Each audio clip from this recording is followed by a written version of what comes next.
годината имат своята красота, но насочват и към дълбок размисъл. Пролетта е цветуща и благоуханна, но не зряла. Лятото е знойно, но дава жътва и плодове.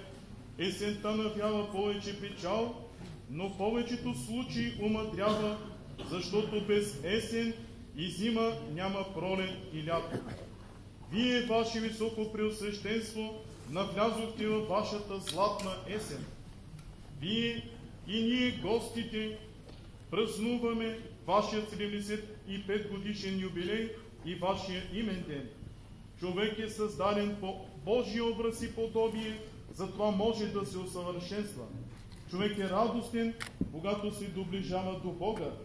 Човек е спокоен, когато е в Господните двори. Вие в млада възраст тръгнахте по тесния, труден и изпълнен с изненади монашески път. Вие влязохте в Господните двори, понеже обикнахте благолепието на Божия дом и вдигнахте ръце за молитва.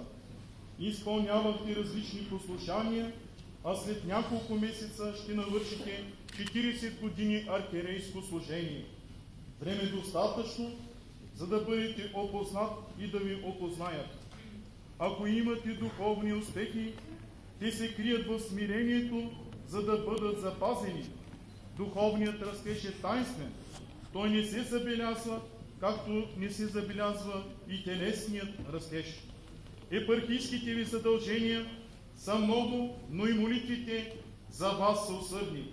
Имате честни и добри свещенослужители и сътрудници, които ви улесняват в нелеката ви духовна работа, винаги верни към Бога и светата ни църква. Всеизвестно е, че се занимавате и издавате светлоотеческа литература и съвестно изпълнявате своя архипастирски дълг.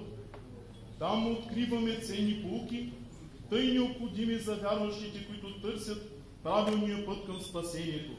Още много ваши достоинства могат да бъдат изтъкнати, но знаем от поученията на свети Йоан Лествичник, че похвалите са вредни за душата, зато и ние се въздържаме, за да не съгрешим в този тържествен ден.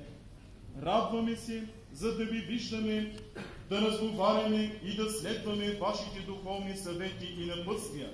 Затова и днес нашите сърца са преизпълнени с молитвени благопожелания към вас, да предлагия велик архипастир Господ Иисус Христос сугубо да излива върху вас своите милости и щедрости и в радост и усърдие да продължите неуморното си архипастирско служение за слава Божия и за спасение на православното изпълнение.